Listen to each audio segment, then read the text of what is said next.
Hello and welcome to True Name Podcast. I had kind of a strange day today.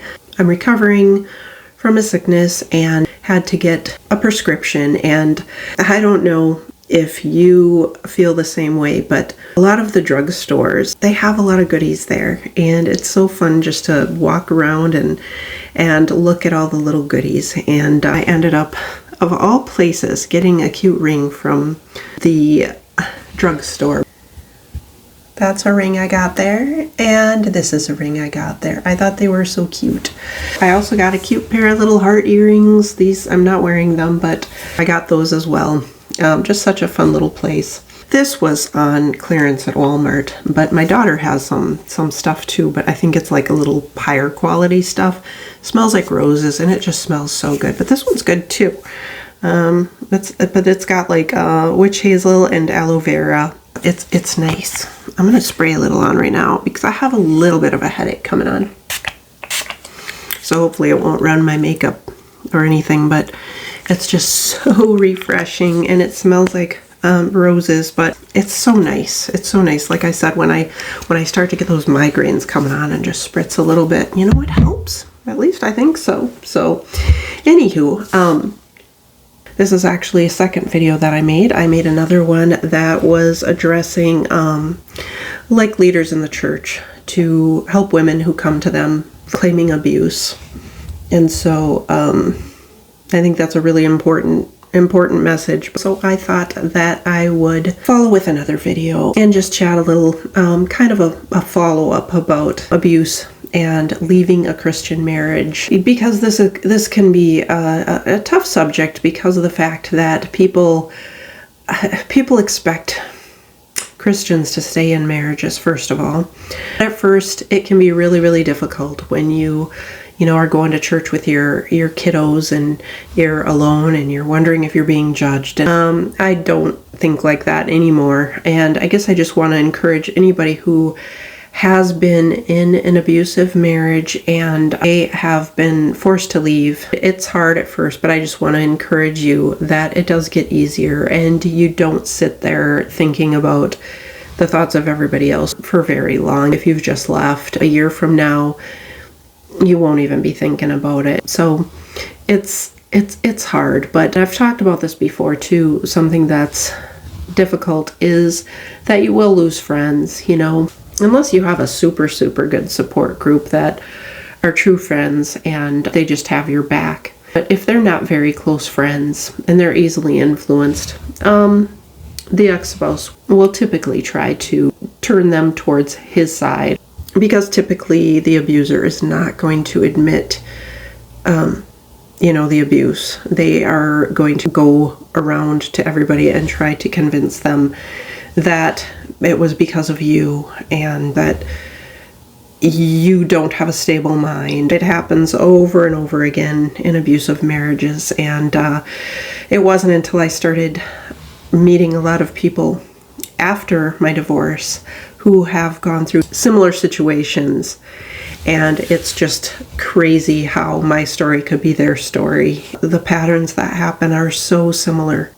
Had I known this before, had I had those connections, I think leaving would have been a lot easier. But at the time, when you're stuck in an abusive marriage, you feel like you're in a prison, you feel like you can't move, you've reached out to people, or if you've gotten the courage to reach out to people, those people have not believed you. And my last video said that studies show that women will reach out to other people 7 to 10 times before they might reach out to like their pastor or whatever,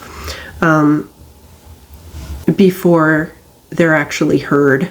And that was my situation. I reached out to people. I finally did find help with my pastor, my dear pastor, who had been so good to me and my kids. Again, as I've said in my past videos, I would never encourage anybody to leave before they feel like they've done everything. You know in your heart if things can be helped. You just have that feeling. In really bad situations, because of your personal experience, if it's likely that the other person could change or not. In my situation, it was really, really hard because I didn't want divorce, and I guess that's why I stayed for so many years. But I didn't want to leave because I had a vision of a happy marriage with kids and, a happy family who went to church together and did fun things together and enjoyed each other. It's not that everything was unhappy, but it was, for the most part, every day was so taxing on my mind and my body and my soul, and that of the kids as well, that it just wasn't doable anymore. We had to find safety, and for me, that safety was found in the church, thank God. It wasn't like that, though. From the beginning, it took a while. It took the right priest who was willing to sit and listen and who had experience with situations like mine. If you are a woman who is in a Christian marriage that is abusive, if you have feelings of wanting to leave, don't feel bad about that. You're not giving up. You don't want to give up. I know, and I know you're hurt. You probably had the exact same feelings that I did, like you didn't want it to end. You've probably stuck around a really long time, but in the back of your mind, you are just screaming. You just want to get out, and that's kind of a terrible feeling. You're just hoping and praying that your spouse will change. And sometimes they can. One priest that I had gone to, his sister had a situation like that. Actually, he had two sisters, and then one of them told her husband that he needed to move out and kind of gave him an ultimatum. And the other one did as well. They both had toxic situations, and one left, got counseling, and then came back. They got back together and things are good now. He took it serious, but one didn't take it serious. He may have gone to a counselor and everything, but he didn't take things serious or take accountability for his actions, and so that marriage didn't work. So sometimes it can work out.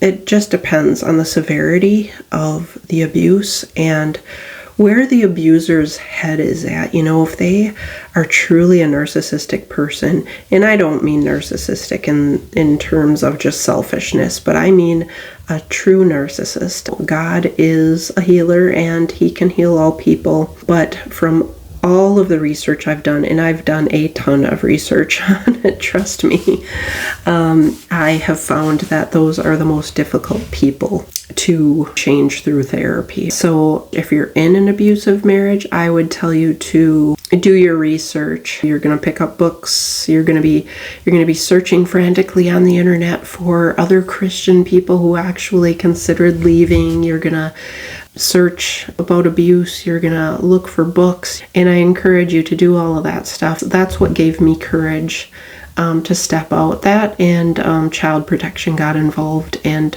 they basically told me, you've been praying for a way out, and this is your way out. So you either take it or you don't. And I took it. I was so scared to let that opportunity pass up when I'd been praying so hard for help. You have to be brave, but you have to be safe. Make sure you are safe. And if you haven't turned to your pastor or minister, priest, or whatever, if you have not done that, do so. And they might help, they might not help. Unfortunately, that's reality. Sometimes they are afraid to get involved. And that's what my last video was about. It was a plea for them to get involved and not to be afraid, because it's so important. You look to them as your shepherd. Not all of them are going to be willing to listen. For me, it took a couple tries. I didn't give up, though. I continued, and it just took the kindness of one priest who saw us and welcomed us,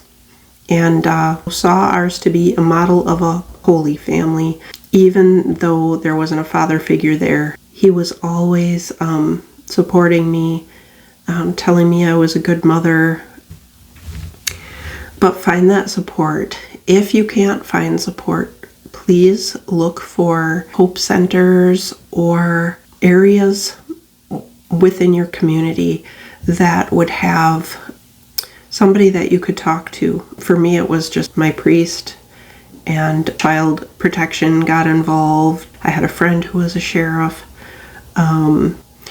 Just different advocate groups. You really just have to stay active, seeking help, and they can tell you what steps you should take to be safe. It's really important that you're just kept safe. So when you finally go through it, of course you have to deal with all of the divorce proceedings and stuff. And I know women who are in similar situations to mine, but are so fearful of going through a divorce because of what their abusive spouse might pull in courts. Unfortunately, that is something you have to risk, but you just tell yourself, I'm going to do nothing but tell the truth and ask God just to help you through it. There's a lot of stuff that they unfortunately can pull to make the situation really difficult for you, but you will get through it. Just think, like, a year from now things are going to look different. 2 years from now things are going to look even better. It's hard because if you stay in an abusive marriage, you have to understand too that you're just enabling things for them, which is bad for their soul. And you're also showing your kids, if you have any, that this is an example of marriage and this is what they should tolerate should they ever come face to face with abuse as well. So you got to think about those things. Pray for courage. Pray for God to bring somebody into your life that will help. Pray very hard about that somebody will come in, because sometimes you're so weak you can't go anywhere else. But pray that they are invited into your life. And God, He'll answer. It might take a little time, but just one thing I kept my focus on is there's always hope. Like, one day it won't be like this. And it's not now. It's been a couple years. And it's so much better. And you maybe have heard that from other people, that it does get better, and that after they actually go through it, life is better. Sometimes there is a lot in terms of the custody and stuff, but trust me, you will have that fighting power. And find a lawyer who can help you work through all of that, and that will be their job. But just don't give in. Sometimes lawyers like to have things easy. They just want like a peaceful ending, and so sometimes they aren't wired to work harder for you. But you make sure to do your own research. Ask those advocates you've reached out to. They've seen a lot of this. They know more than you will about this and what the best turnout might be. You know your situation best. So if you have a bad gut feeling, make sure that you go with that gut feeling. I know that there were times that my lawyer was pushing certain things that I was like, no, I can't do that.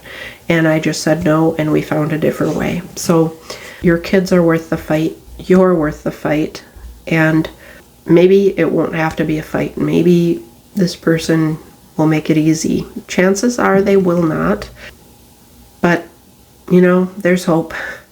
But please don't let that scare you from moving forward if it's something you have to do. If you think counseling might be an option, well, by all means, go through with that. But just know too that afterwards you'll probably lose friends. But you just really have to let things roll off and not be affected by it. That's the only way you can deal with it. And through this process, I've gained a lot of new friends. It's just amazing. These are people who will have your back through thick and thin. So don't worry about losing friends and stuff like that. Your good friends will stick by you. And honestly, if you do lose some friends through it, then they weren't true friends in the first place, because they don't truly know you and they didn't truly take the time to understand your situation. So honestly, you're better off.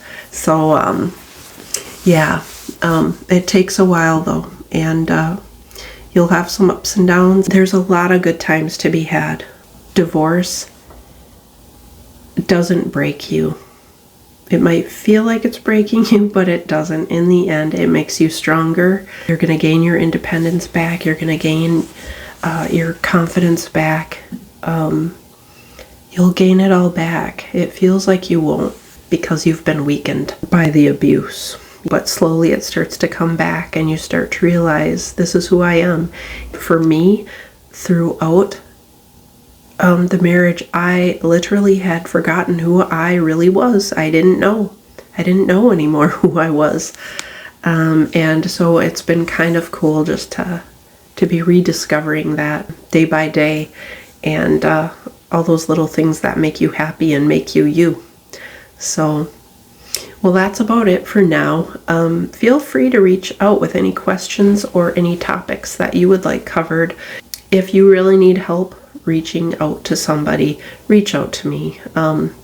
If you're stuck in a situation and you're fearful, feel free to message me and I will help you find somebody in your area. I feel very strongly about this and just want you to be safe.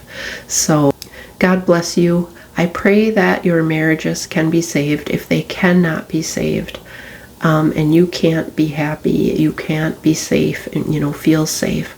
If you choose to leave, I'm praying. That is my life mission, is to help you in any way that I can and support you in any way that I can. And yeah, I just pray. I pray that you're safe and that you just find happiness, you and your children, if you have any. So yeah, God bless you guys, and we will talk to you next time. Bye-bye.